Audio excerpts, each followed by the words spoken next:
विद्यार्थी मित्रांनो, मराठी जी.के.बी.के या यूट्यूबच्या ऑनलाईन प्लॅटफॉर्मवर तुमचं स्वागत आहे. विद्यार्थी मित्रांनो, आजच्या व्हिडिओमध्ये आपण TCS आणि IBPSमध्ये विचारण्यात आलेले जी.केचे 25 असे इम्पॉर्टंट प्रश्न बघणार आहे. त्यानुसार तुम्हाला अंदाज लागेल आणि TCS आणि IBPS जी काही एक्झाम कंडक्ट करते ते कशा प्रकारचे प्रश्न विचारतात, प्रश्नांची लेवल कशी असते, जेणेकरून तुम्ही महाराष्ट्र शासनाची कोणती पण गव्हर्नमेंटची एक्झाम देत असाल महाराष्ट्राची, तर तुमच्यासाठी हा व्हिडिओ खूप हेल्पफुल ठरणार आहे. 25 प्रश्न तुमच्यासाठी हेल्पफुल ठरणार आहे. बघा, तुम्हाला चॅनलला लाईक करायचं आहे, शेअर करायचं आहे आणि सबस्क्राईब करायचं आहे तुम्ही जर आपल्या चॅनलवर नवीन असाल तर बघा, तुमचा वेळ न घेता मी ह्या ठिकाणी व्हिडिओला सुरुवात करतो. या ठिकाणी प्रश्न क्रमांक पहिला आहे. ह्या ठिकाणी तुम्हाला गटातनं बसणाऱ्या शहराचा पर्याय सांगायचा आहे. तर याचं बरोबर उत्तर पर्याय क्रमांक सी हा याचं बरोबर उत्तर आहे. गटातनं बसणारा शब्द आहे पर्याय क्रमांक सी. नेक्स्ट प्रश्न जो आपण समोरचा प्रश्न आहे तुमच्यासमोर, महात्मा ज्योतिबा फुले यांचा जन्म कधी झालेला आहे? बघा, बऱ्याच मुलांना ह्या प्रश्नाचं उत्तर माहिती आहे, पण एक्झॅक्ट डेट त्यांना माहिती नाही आहे. 11 एप्रिल हे सगळ्यांना माहितीच आहे. 11 एप्रिल रोजी त्यांचा जन्म झालेला होता. पण या ठिकाणी म्हणजे कन्फ्युजन होतं ते म्हणजे सालामध्ये कोणत्या साली झालेला आहे. तर 11 एप्रिल 1827 साली महात्मा ज्योतिबा फुले यांचा जन्म झालेला आहे. पर्याय क्रमांक ए नंबरचं याचं बरोबर उत्तर आहे. 14 एप्रिलला कोणाचा जन्म झालेला आहे सांगा कमेंट बॉक्समध्ये. 14 एप्रिल तर सर्वांना माहिती आहे 14 एप्रिल डॉक्टर बाबासाहेब आंबेडकरांचा जन्म झाला आहे. तर मला त्या जन्माचा साल सांगा, त्यांचा कोणत्या साली त्यांचा जन्म झालेला आहे डॉक्टर बाबासाहेब आंबेडकर यांचा. त्यानंतर प्रश्न क्रमांक समोर जो आपण 3 नंबरचा, कर्मवीर भाऊराव पाटील यांनी खालीलपैकी कोणत्या संस्थेची स्थापना केली? सर्वांना माहिती आहे रयत शिक्षण संस्थेची स्थापना कोणी केलेली आहे? कर्मवीर भाऊराव पाटील यांनी. तुम्हाला सोपे प्रश्न दिसत आहेत, हेच प्रश्न रिपीट TCSने विचारलेले आहे. त्यानंतर आर्य समाजाची स्थापना कोणी केलेली आहे हे मला कमेंट बॉक्समध्ये सांगायचं आहे. त्यानंतर प्रश्न क्रमांक समोरचा आहे 4 नंबरचा, रक्तदाब मोजण्यासाठी कोणते उपकरण वापरतात? तर सगळ्यांना माहिती आहे स्पिग्मो मॅनोमीटर रक्तदाब मोजण्यासाठी यंत्र वापरतात, स्पिग्मो मॅनोमीटर लक्षात ठेवायचं आहे. त्यानंतर नेक्स्ट प्रश्न आहे प्रश्न क्रमांक 5 नंबरचा आहे, भारतीय राज्यघटनेप्रमाणे पुढीलपैकी कोणता विषय राज्यसूचीमध्ये येत नाही? तर बघा, ह्या ठिकाणी परराष्ट्र व्यवहार हा राज्यसूचीमध्ये येत नाही. राज्यसूचीमध्ये कोणकोणते विषय येतात? तर मग पोलीस येतो, त्यानंतर सार्वजनिक आरोग्य येतं, त्यानंतर शेती पण येतं. परराष्ट्र व्यवहार राज्यसूचीमध्ये येत नाही. तो कोणत्या सूचीमध्ये येतो? तो येतो केंद्र सूचीमध्ये. म्हणजे केंद्र सूची म्हणजेच काय? केंद्र सूचीमध्ये येतो. 3 प्रकारची सूची राहते, एक राज्य सूची राहते, एक केंद्र सूची राहते आणि एक समवर्ती सूची राहते. म्हणजे समवर्ती सूची म्हणजे असे विषय काही जे की राज्यामध्ये पण येते, राज्य सूचीमध्ये असणारे विषय आणि केंद्र सूचीमध्ये असणारे विषय, म्हणजे त्या ठिकाणी हे दोन्ही विषयाचा समावेश होतो, त्याला म्हणतात समवर्ती सूची. राज्य सूचीमध्ये राज्याचे सेपरेट विषय राहतात आणि केंद्र सूचीमध्ये केंद्राचे सेपरेट विषय राहतात. ह्या ठिकाणी लक्षात ठेवायचं आहे. त्यानंतर प्रश्न क्रमांक 6 नंबरचा आहे, सन 1930मध्ये कोणत्या भारतीय भौतिक शास्त्राचे नोबेल पारितोषिक मिळाले? तर सर्वांना माहितीच असेल 1930 साली CV रमन यांना फिजिक्समध्ये नोबेल पुरस्कार मिळालेला आहे. कशासाठी मिळालेला आहे? तर रमन प्रभावाची खोज केलेली होती त्यांनी, त्याच्यामुळे त्यांना ह्या ठिकाणी नोबेल पारितोषिक देण्यात आलं. कधी देण्यात आलेलं आहे? 1930ला. पर्याय क्रमांक सी नंबरचं बरोबर उत्तर आहे CV रमन. त्यानंतर प्रश्न क्रमांक 7 नंबरचा या ठिकाणी, पोलीस खात्यातील कोणते पद केवळ फक्त पदोन्नतीनंच भरले जाते? तुम्हाला माहिती आहे MPSC मार्फत पोलीस उपनिरीक्षक भरले जातं. त्यानंतर पोलीस उपअधीक्षक हे पण राज्यसेवेमार्फत भरले जातं. त्यानंतर पोलीस अधीक्षक हे पण राज्यसेवेमार्फत भरले जातं. जे एकमेव पद आहे कोणतं? पोलीस निरीक्षक. म्हणजे पोलीस निरीक्षक म्हणले काय? पोलीस इन्स्पेक्टर हे पदोन्नती भरले जातं. थोडक्यात तिथं सांगतो की PSIची जी बढती होती, PSIची बढती कुठे होती, पदोन्नती कुठे होती? PI या पदावर होती, पोलीस इन्स्पेक्टर या पदावर होती. त्यानंतर प्रश्न क्रमांक आहे 8 नंबरचा, या ठिकाणी पानिपतचे पहिले युद्ध झालेलं आहे. सर्वांना माहिती जे कधी झालेलं पानिपतचे युद्ध सांगा मला कमेंट बॉक्समध्ये. जसे की पानिपतचं तुम्हाला माहिती तिसरे युद्ध 1761मध्ये पानिपतचं तिसरे युद्ध झालेलं आहे. पानिपतचं पहिले युद्ध झालेलं आहे 1521मध्ये, बरोबर. आणि पानिपतचं जे दुसरे युद्ध आहे ते झालेलं आहे 1526मध्ये का 56मध्ये? कमेंट बॉक्समध्ये सांगा. पानिपतचं दुसरे युद्ध कधी? पानिपतचं पहिलं युद्ध 1521 साली झालेलं आहे. ते कोणाकोणामध्ये झालेलं आहे? बाबर आणि इब्राहिम लोधीमध्ये पानिपतचं पहिलं युद्ध झालेलं आहे. तिसरं युद्ध झालेलं आहे कोणामध्ये झालेलं आहे? तर ते झालेलं मराठी आणि अहमद शाह अब्दाली. आणि दुसरं युद्ध कोणामध्ये झालेलं आहे पानिपतचं? ते झालेलं आहे अकबर आणि हेमू या दोघांच्यामध्ये. त्यानंतर प्रश्न क्रमांक समोरचा आहे, खालीलपैकी फॅटमध्ये विरघळणारे व्हिटॅमिन कोणते? तुम्हाला या ठिकाणी सांगायचं आहे फॅटमध्ये विरघळणारे व्हिटॅमिन कोणते? तर याचं बरोबर उत्तर होईल पर्याय क्रमांक ए, फॅटमध्ये विरघळणारे व्हिटॅमिन आहे. तुम्हाला सांगतो मी फॅटमध्ये विरघळणारे व्हिटॅमिन कोणकोणते? ह्या ठिकाणी आहे ए व्हिटॅमिन आहे, त्यानंतर बी व्हिटॅमिन आहे, नाही बी नाही म्हणा, एक मिनटं फॅन चालण्याला लागला. ADEK जे व्हिटॅमिन आहे ना ते फॅटमध्ये विरघळणारे व्हिटॅमिन आहे. ADEK ए व्हिटॅमिन आहे, डी व्हिटॅमिन आहे, ई व्हिटॅमिन आहे आणि के व्हिटॅमिन आहे. म्हणजे हे तिन्ही व्हिटॅमिन जे आहे हे कशात विरघळणार आहे, मेदात विरघळणारे व्हिटॅमिन आहे. आणि व्हिटॅमिन बी आणि सी हे कशात विरघळणारे आहे, कशात रे, पाण्यात विरघळणारे आहे. या लक्षात असं ठेवायचं, पाण्यात विरघळणारे गई भैंस पाणी में, गई BC पाणी में, म्हणजे गई भैंस पाणी में म्हणजे पाण्यात विरघळणारे बी आणि सी, मेदात विरघळणारे ADEK हे लक्षात ठेवायचं आहे. त्यानंतर नेक्स्ट आहे प्रश्न क्रमांक 10 नंबरचा आहे तुमच्यासमोर. जालियनवाला बाग हत्याकांडाचा निषेध म्हणून रवींद्रनाथ टागोर यांनी सरकारने दिलेला कोणत्या किताबाचा त्यांनी टॅग केलेला होता. तर रवींद्रनाथ टागोर यांनी सर ही पदवी वापस केलेली होती जालियनवाला बाग हत्याकांडाच्या निषेधार्थ. कोणती पदवी? सर ही पदवी. त्यानंतर प्रश्न क्रमांक समोरचा आहे 11 नंबरचा. या ठिकाणी समुद्राची खोली मोजण्यासाठी कोणते तंत्र वापरतात? तर सर्वांना माहितीच असेल या प्रश्नाचं उत्तर सोनार हे तंत्र वापरतात. कोणतं? सोनार हे तंत्र. पर्याय क्रमांक बी याचं बरोबर उत्तर आहे. प्रश्न क्रमांक 12 नंबरचा आहे. संत गाडगे महाराज यांचे या ठिकाणी तुम्हाला पूर्ण नाव सांगायचं आहे. मूळ नाव काय आहे? तर त्यांचं मूळ नाव आहे डेबोजी झिंगराजी जानोरकर. पर्याय क्रमांक जे सी नंबरचे हे बरोबर उत्तर आहे. त्यानंतर प्रश्न क्रमांक आहे 13 नंबरचा. रिकाम जागाच्या पाण्यातील द्रावणाला व्हिनेगर म्हणतात. कोणत्या द्रावणाला व्हिनेगर म्हणतात रे? सायन्सचा क्वेश्चन आहे.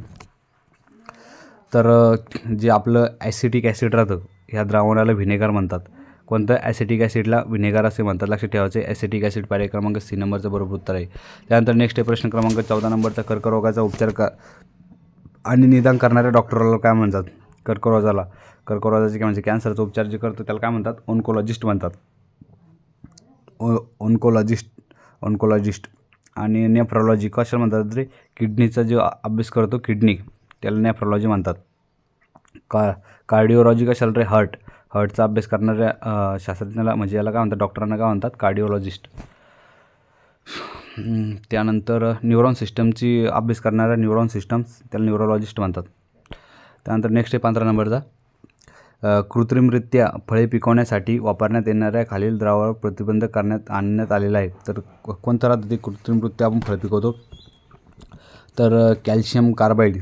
सर्वांना माहीत असेल कॅल्शियम कार्बाईड जे आहे ना हे आपण याची फवारणी जर केली आपण फळावरती तर फळ या घातक विषारी द्रावणामुळे लवकर पिकतं.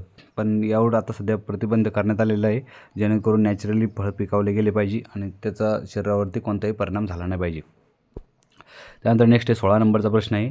खालीलपैकी कोणता धातू पांढरे सोने म्हणून ओळखले जाते? बघा पांढरे सोने म्हणून कोणता धातू ओळखला जातो? तर पांढरे सोने म्हणून धातू ओळखला जातो कॉपर ओळखला जातो का ॲल्युमिनियम का लिथियम का चांदी? फास्टमध्ये कमेंटमध्ये उत्तर सांगा. तर पांढरे सोने कोणत्या धातूला म्हणतात? तर लिथियम या धातूला म्हणतात पांढरे सोने. पर्याय क्रमांक बी नंबरचं उत्तर आहे. तर मला सांगा महाराष्ट्रात पांढरे सोने पिकवणारा जिल्हा कोणता आहे? तर कापसाला पांढरे सोने म्हणतात कॉटनला. तर यवतमाळ हे पांढरे सोने पिकवणारा जिल्हा आहे यवतमाळ. लक्षात ठेवायचं आहे यवतमाळ. त्यानंतर नेक्स्ट आहे प्रश्न क्रमांक 17 नंबरचा. 1802 मध्ये रिकाम जागा पेशव्याने इंग्रजाशी तैनाती फौजेचा करार केला होता. कोणत्या बाजीराव पेशव्याने तैनाती फौजेचा स्वीकार केला होता? तर दुसरा बाजीराव पेशवे यांनी इंग्रजाकडून तैनाती फौजेचा स्वीकार केला होता. कधी केला होता रे? 1802 मध्ये. हे पण लक्षात ठेवायचं आहे 1802 ही तारीख खूप इम्पॉर्टंट आहे. त्यानंतर प्रश्न क्रमांक बघा समोरचा आहे. कोणत्याही दोन लगतच्या रेखावृत्तात स्थानिक वेळेत रिकाम जागा मिनिटांचा फरक असतो? तर सांगा मला फास्टमध्ये. आय थिंक हा प्रश्न मी वाचलेला आहे कुठेतरी. तर पोलीस भरती जर करत असाल तर 44,000 हे जे बुक आहे ह्या बुकमध्ये हा प्रश्न दिलेला आहे 44,000मध्ये. तर किती मिनिटाचा फरक असतो रे? 4 मिनिटांचा फरक असतो. दोन लगतच्या रेखावृत्तामध्ये किती मिनिटाचा फरक असतो? 4 मिनिटाचा. त्यानंतर प्रश्न क्रमांक आहे 19 नंबरचा. राज्यसभेचा सभासद म्हणून नियुक्तीसाठी वयाची काय अट आहे? राज्यसभेचं जर तुम्हाला सभासद व्हायचे असेल तर त्या ठिकाणी वयाची अट काय आहे? तर वयाची अट म्हणजे 30 वर्षापेक्षा कमी नसावी. म्हणजे मिनिमम 30 वर्ष तुम्हाला कंप्लीटच पाहिजे. किती? 30 वर्ष. 30 वर्षापेक्षा जास्त 30 वर्ष प्लस म्हणजे 31 वर्ष चालते 32 वर्ष 30 वर्षापेक्षा पण ते 30 वर्ष कंप्लीट म्हणजे मिनिमम अर्थात 30 वर्षे जास्तीत जास्त किती पण चालते. तर बघा पर्याय क्रमांक कोणतं ए नंबरचं याचं बरोबर उत्तर आहे. त्यानंतर 20 नंबरचा प्रश्न आहे. भारतात तयार झालेल्या पहिल्या उपग्रहाचे नाव काय आहे? तर भारतात तयार झालेल्या पहिल्या उपग्रहाचे नाव काय आहे? तर त्याचं बरोबर उत्तर आहे आर्यभट्ट. बरं सांगा बरं का, आर्यभट्टाचं प्रक्षेपण कधी करण्यात आलं होतं? आर्यभट्टाचं प्रक्षेपण कमेंट बॉक्समध्ये छापायचं कधी करण्यात आलं होतं? 1975 साली आर्यभट्टाचं प्रक्षेपण करण्यात आलं होतं. त्यानंतर प्रश्न क्रमांक समोरचा आहे 21 नंबरचा. 5च प्रश्न राहिलेले आहे. ज्यांनी पण विद्यार्थी मित्रांनी आपल्या चॅनलला अजून सबस्क्राईब नसेल केलं, प्लीज याचा चॅनलला सबस्क्राईब करा, व्हिडिओला लाईक करा, शेअर करा, कमेंट करा. या ठिकाणी 21 नंबरचा प्रश्न काय सांगतो बघा. कोणत्या महासागरात सर्वाधिक खोलीचा गर्त आढळतो? तर पॅसिफिक महासागरात सर्वाधिक खोलीचा गर्त आढळतो. तर ते गर्ताचं नाव काय आहे रे? गर्ताचं नाव आहे मरियाना गर्ता. काय आहे? मरियाना गर्ता.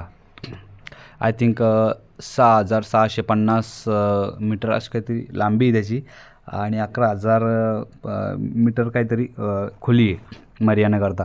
एक बघा, हिंदी महासागरात एक गर्ता आहे, त्याचं नाव सांगायचं आहे मला. तर सिंध नावाचा गर्ता आहे. सिंध नावाचा गर्ता आहे हिंदी महासागरात. सर्वात खोल जर गर्ता विचारला तर मरियाना गर्ता सांगायचा.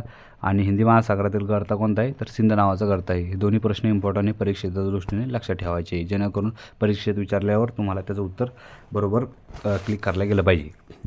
खालीपैकी कोणत्या राज्यातून कर्कवृत्त जात नाही? बघा, कर्कवृत्त जाणारे सगळ्यांना राज्य माहिती आहे. गुजरातमधून जातं, राजस्थानमधून जातं, मध्य प्रदेशमधून जातं, छत्तीसगडमधून जातं, झारखंडमधून जातं. तर मला सांगा आता याचं उत्तर बरोबर कोणतं आहे? तर ओडिसा या राज्यातून कर्कवृत्त जात नाही. बरोबर. राजस्थानमधून जातं, छत्तीसगडमधून जातं, त्रिपुरामधून पण जातं. आणि मी तुम्हाला सांगितलं गुजरात झालं, राजस्थान झालं, मध्य प्रदेश झालं, झारखंड झालं, छत्तीसगड झालं, या राज्यातून कर्कवृत्त जातं. त्याची काहीतरी ट्रिक आहे, गुराम चाप झोपमी मित्र असं काहीतरी आहे. मिझोराममधून पण जातं कर्कवृत्त. त्यानंतर प्रश्न क्रमांक आहे 22 नंबरचा झाला. 23 नंबरचा या ठिकाणी बघा, भारताची पूर्व पश्चिम लांबी किती आहे? बघा, भारताची पूर्व पश्चिम लांबी सांगायची.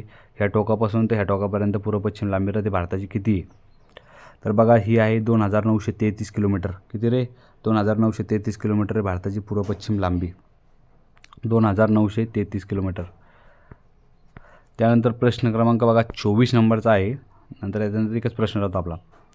ह्या ठिकाणी तुम्हाला सांगायचं आहे की रबर वृक्ष खालीलपैकी कोणत्या वृक्ष प्रकारात मोडतो? तर टुड्रा नावाची जी वृक्षाचा प्रकार आहे त्यामध्ये रबर नावाचं 24 नंबरचं जे नाही, टॉपिकल एव्हरग्रीन. कोणता रे? Topical evergreen.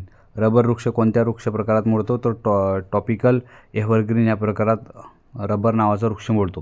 त्यानंतर शेवटचा प्रश्न आहे प्रश्न क्रमांक 25 नंबरचा. खालीलपैकी कोणती संगणक प्रणालीची ऑपरेटिंग सिस्टम नाही? ऑपरेटिंग सिस्टम विंडोज ही ऑपरेटिंग सिस्टम आहे. कोणतं आहे? पुन्हा हे पण आहे, अँड्रॉइड पण आहे आणि मॅक OS आहे ऑपरेटिंग सिस्टम, ही पण आहे. आणि जी अल्टा विस्टा नावाची ही ऑपरेटिंग सिस्टम नाही. म्हणजे पर्याय क्रमांक D नंबरचं चुकीचं उत्तर होणार आहे. म्हणजे ह्याचं ऑपरेटिंग सिस्टम प्रणाली नाही संगणकाची. बघा, या ठिकाणी विद्यार्थी मित्रांनो आपण जे TCS पॅटर्नवरती प्रश्न बघितलेले आहे. तुम्ही तलाठी, ग्रामसेवक, पोलीस भरती, महाराष्ट्र शासनाची कोणत्या पण एक्झामची तयारी करत असाल तर तुमच्यासाठी आजचा व्हिडिओ खूप बेनिफिशियल ठरणार आहे. यावेळी 1-2 प्रश्न तुम्हाला हमखास परीक्षेमध्ये विचारण्यात येणार आहे. ज्यांनी पण विद्यार्थी मित्रांनी आपल्या चॅनलला सबस्क्राईब नसेल केलं, प्लीज चॅनलला सबस्क्राईब करा, लाईक करा, शेअर करा. भेटूया नंतरच्या व्हिडिओमध्ये. जय हिंद, जय महाराष्ट्र.